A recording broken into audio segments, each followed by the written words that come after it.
On the 27th of May 2023, Nemesis Sub-Terra reopened to the public after being closed for nearly 8 years. Now, we were there on its opening day and we rode it. Now, if you want to see our entire review of the opening day, then you can go watch that video with the link that is in the top right-hand corner of the video right now. So now this video is not about the opening day, it's more about the actual ride itself and our review of Nemesis Sub-Terra.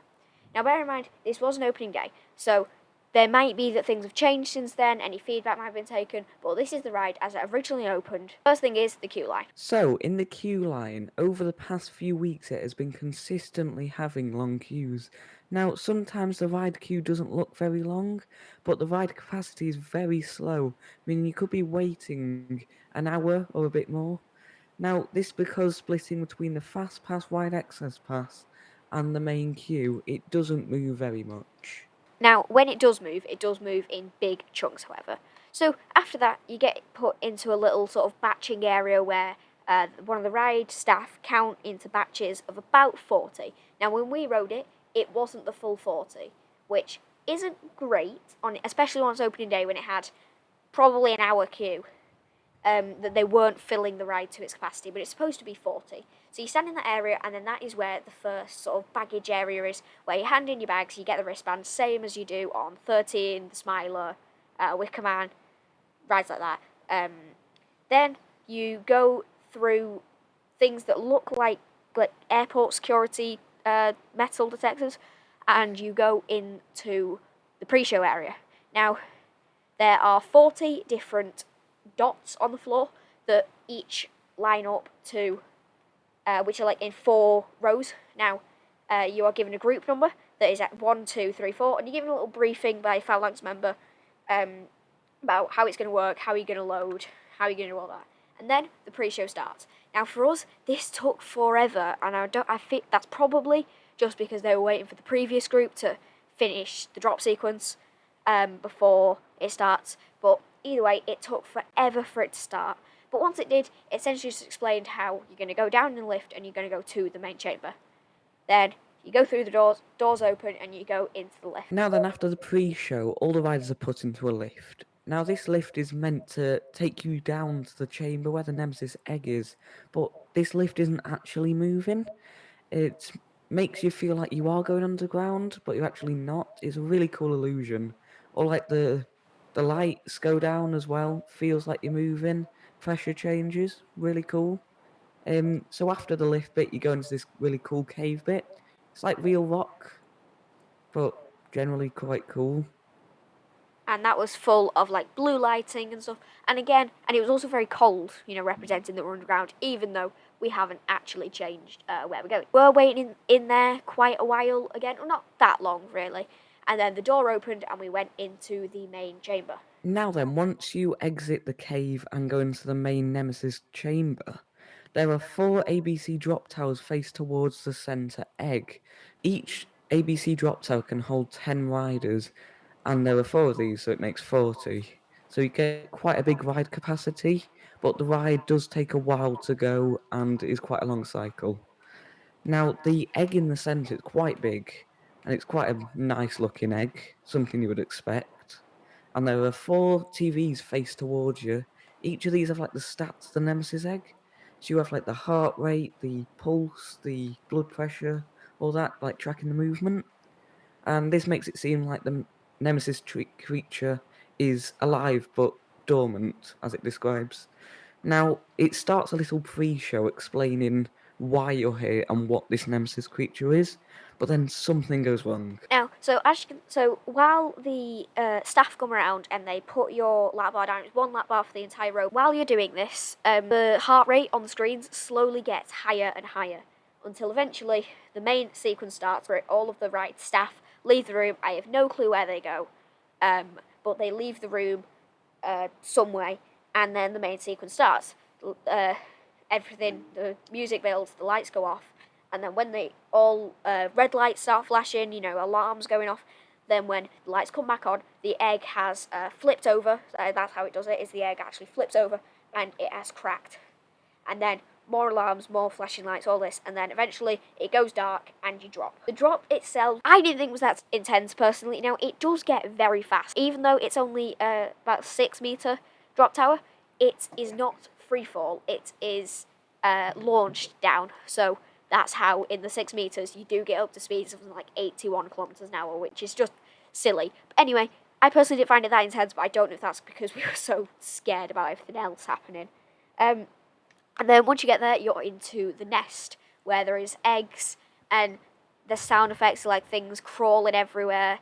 And then that is where the back pokers sort of turn on and you get jolted into the back. Now, I knew that was going to happen, so I leant forward, so I have never actually felt it, but you'll say, and everyone else we rode it with said, it was quite painful, wasn't it?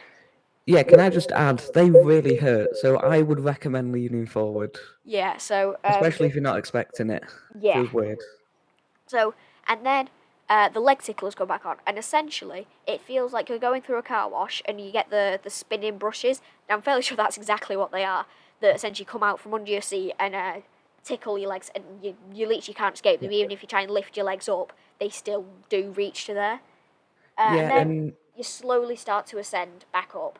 Now, this mhm. seems to take forever.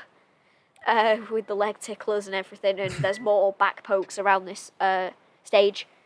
And then Yeah, you get back up to the top. And then phalanx staff members come into the room and they're all screaming, say, everyone, hands up and stuff. So the lap bar comes up, and then you're supposed to get off, and you walk towards another lift door. So you go into there. I have no clue how 40 people fit in that lift, but they do. well, to be honest, the lift is quite big, Yeah. and if it can fit, well, there's 2 lifts. Each lift will hold 20 people. Oh, I didn't notice those two.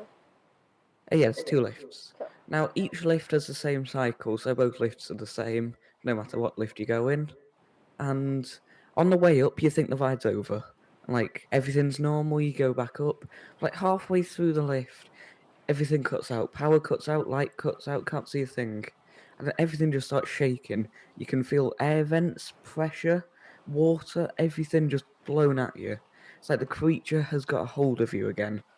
Like you're not escaping. Um, so the lift starts shaking, everything's wobbling, and it's like you've been captured. But you get to the top safely somehow. Don't know Yeah, so how. can I share something as well? Um, During that, it's flashing red lights and everything, and then one of the roof panels of the actual roof actually fall down. So Oh obviously, yeah, it's it does. designed to do that, and that's something I noticed. That it drops down. Um, it's all like flashing red and everything, and it's Mhm. also shaking, very violently. So then you get Yeah. to the top, the doors open, and you have a phalanx employee get in there, shining their torch, and you're like properly like with like a biohazard mask on and everything, like beckoning you to run out and stuff. Yeah. And then you're going through the last area, and then you go through a little scare maze section. Now this isn't very long, and I think the scare actors in it. I personally didn't see any, but we weren't at the front, luckily. Um, so I think, did you say they jumped out and got the people in front? Well, I didn't see anything myself because I literally ran through it as fast as I Yeah. could because I was that scared. Yeah. Didn't look at anything, just wanted to get out of there as fast as Yes, there were possible. like little areas of like there's like corners where you could see scare actors look like they could be. Yes. Yeah. And then you sort of go through this like decontamination thing. It all of a sudden looks like very more modern and everything's like Yeah, a it's like screen. hospital type. Yeah, it's like a screen on the wall, which I think shows a heat map of you. I Mhm. think, which I didn't notice. I just noticed that there was a screen and it was showing like sciencey information, but people said it's an actual heat map of you. And then you go through that for a bit. There's still flashing red lights and everything, and then you go out Yeah, the into exit corridor is a bit disappointing. I think because the yeah. rest of the ride is that good, you could add something to the end. Yeah. At that point, I just wanted it to be over. And anyway, you go outside, and then you collect your bags, you go down the exit ramp, and you have nightmares for 3 weeks straight. Yeah, the priority pass queue is right next to the exit. So when I was running out, I was like screaming and all that, and everyone in the priority pass queue was just looking at me. Dead Yeah. strange. It was so awkward. Yeah. So overall, our review on the ride is it's good, but it's scary. Now, when the ride was open in 2012 to 2015, it did actually have an age requirement of 12. Now, I don't actually know if it's reopened with that. I don't know. I haven't heard anything about it. And nobody seemed to be enforcing it, but it might be like that still. So, Well, it's a 1.4 height restriction, so yeah, I wouldn't recommend taking small children on it anyway. I But did yes, it see is. small children go on, Oh, did you? and they looked quite terrified. The same height requirement of like all the thrill rides, like Smilers are 1.4, Oblivion's are 1.4, stuff like Yeah, that. all the thrill coasters. Yeah. Um, so overall, it's good, but it is scary. Now, the queue times at the minute, even though it's nearly been, nearly a month when we're releasing these, yes, I Yep. know we're really late, even though we did ride it on opening day. Yes, I know we're late. But the queues still are consecutively over an hour or near an hour for a good amount of the time still. If you're riding it for the first time, it might be worth an hour, but on a normal everyday day, in 6 months from now or something, don't wait an hour for it. It's probably not worth an hour. At the end of the day, it's a filler attraction. It's designed to increase capacity inside the park, especially in like Forbidden Valley. Now we've not got Nemesis. I think it's a really good flat ride or dark ride. I don't know what it is, but it's my favourite dark ride, flat ride at Alton Towers. It goes well with the Nemesis storyline. I think it shows a good understanding of how the Nemesis creature was made. Yeah, definitely. Quite a cool storyline, Yeah, especially definitely. all like the phalanx and that. Yeah, Very yeah. cool. With the queues, they do have like themed screens and stuff in as well, and like air vents and stuff. So it is quite a cool queue. Apparently we waited an hour. To me it didn't feel like an hour. I think it was an hour. Yeah, Yeah, 3 till because you've got 4. all the screens to keep you entertained and everything. So yeah, good ride. Would Yep. definitely recommend if you go to Alton Towers, but I just wouldn't wait too long for it. The screen is actually really cool in the queue line. I'd suggest watching them. Yeah, I was there for about half an hour. It ends about it's about half an hour loop of a video, I and reckon it's it's probably just like I reckon it's probably insight slightly to it. less than that, but Well, it's something like that. it's You get a it nice view of the monorail. yeah. If that's what you're into, if you're If you're bored, get the monorail person to honk at you. yeah. It's such a cool experience. Absolutely. So the last thing I just want to talk about is the shop. Now, it's called Squadron Supplies. It's a small walkway from Subterra. It's just you have to go out of it, and then you have to sort of head towards Nemesis, and it's next to Forbidden Cars, which, Yep. yeah, is just right next to sort of the sign to Nemesis. Now, I don't know if this is a permanent shop. The building itself looks quite permanent, but just the way it's set up is you can't go inside it, so because it's literally Yep. just a 2 by 2 meter shed pretty much. Yep. So you can't go And all like inside of it, and then so essentially you say what you want, and then the employees will get it for you, and then you just pay on like a card machine and stuff. yeah, it is card only. Can I remind you? And you can use Merlin annual pass discount if you have one of them. Yes, and Alton Towers annual pass discount as well. Yep. So yeah, I got a pin badge. You got a cap. The caps are very cool. I'd suggest getting one of them. Yeah, I One might thing I get one. don't like, the t-shirts, they're put in like a bin.